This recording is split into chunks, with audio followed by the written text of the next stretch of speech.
Neste vídeo vamos falar sobre o método científico, as suas etapas e como é que pode ser aplicado. Vamos entender o que são variáveis dependentes e independentes e a importância do grupo de controle numa experiência. Eu sou a Telma Rodrigues, sou professora de Biologia e Geologia e vou tentar ajudar.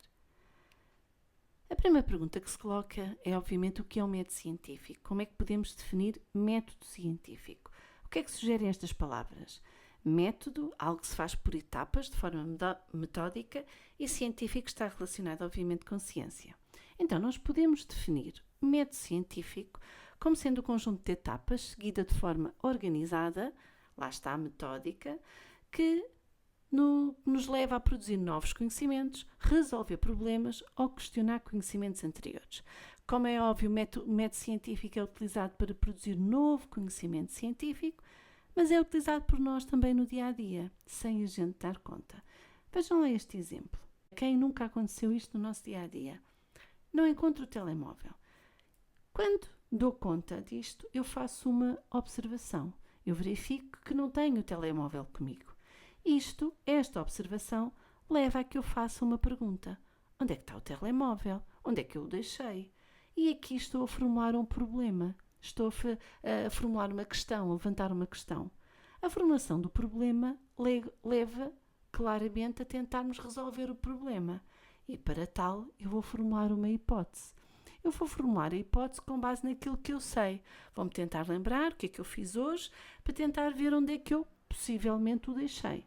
E formulei a hipótese, possivelmente deixei-o na cozinha. A seguir a essa hipótese, o que é que eu vou ter que fazer? Vou ter que testar essa hipótese, vou ter que fazer uma experiência. Eu vou à cozinha verificar se ele lá está. Vou testar a minha hipótese. E podem acontecer duas coisas. Ou realmente ele está lá, e aí a minha hipótese foi aceite, portanto estou a analisar os dados e concluo que a minha hipótese foi aceite, ou então chego lá e ele não está lá. E neste caso a minha hipótese foi refutada. Se a hipótese foi aceite, resolvi o problema. Se a hipótese foi refutada, o que é que vai acontecer? Eu vou ter que formular uma nova hipótese. E assim podemos ver as principais etapas do método científico. Começa sempre então com uma observação, é observar aquilo que nos rodeia, que eu posso estar curiosa sobre alguma coisa, que eu não consigo explicar alguma coisa e que me leva à formulação de um problema, uma questão. A formulação do problema faz com que eu tente resolver esse problema, dando um palpite, tentando então formular uma hipótese.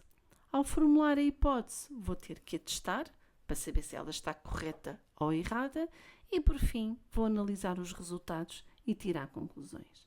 Já sei que há dois cenários, ou a hipótese é aceite ou a hipótese é refutada. E se for refutada, tenho então que formular uma nova hipótese.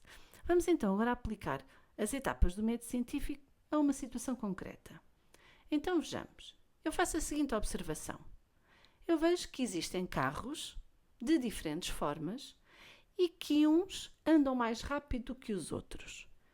Isto pode me levar a levantar um problema. Isto é, será que a forma dos carros está relacionada com a velocidade que eles atingem?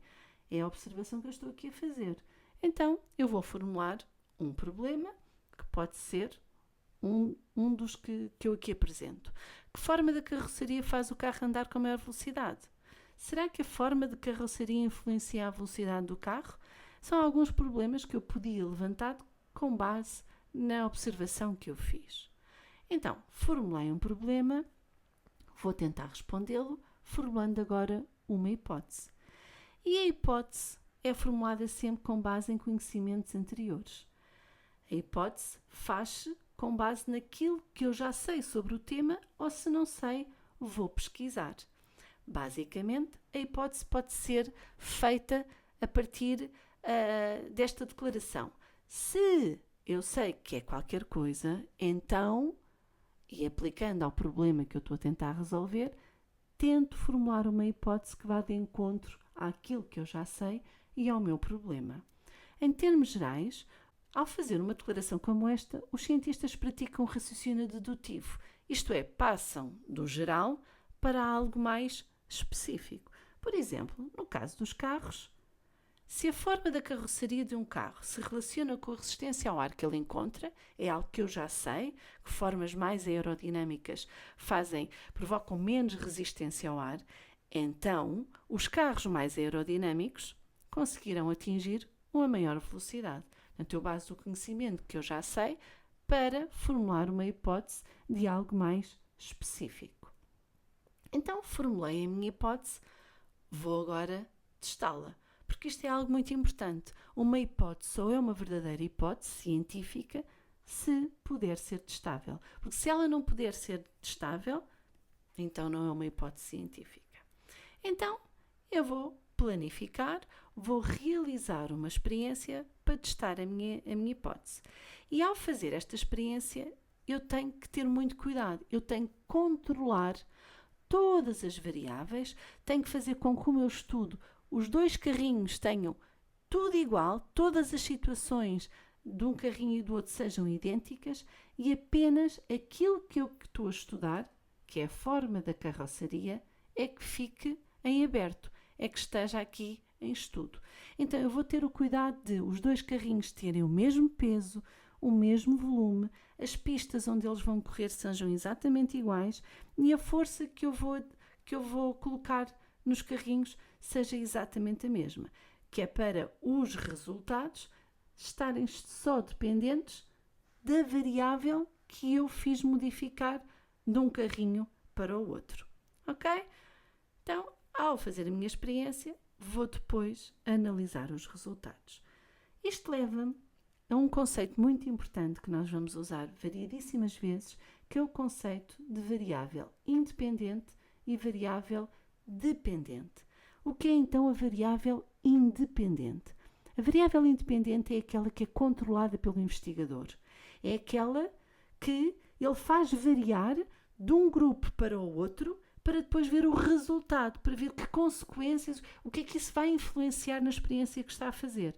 Isso é a sua variável independente.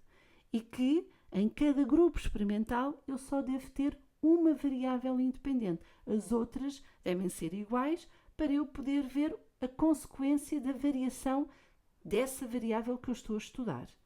E o que é que são as variáveis dependentes?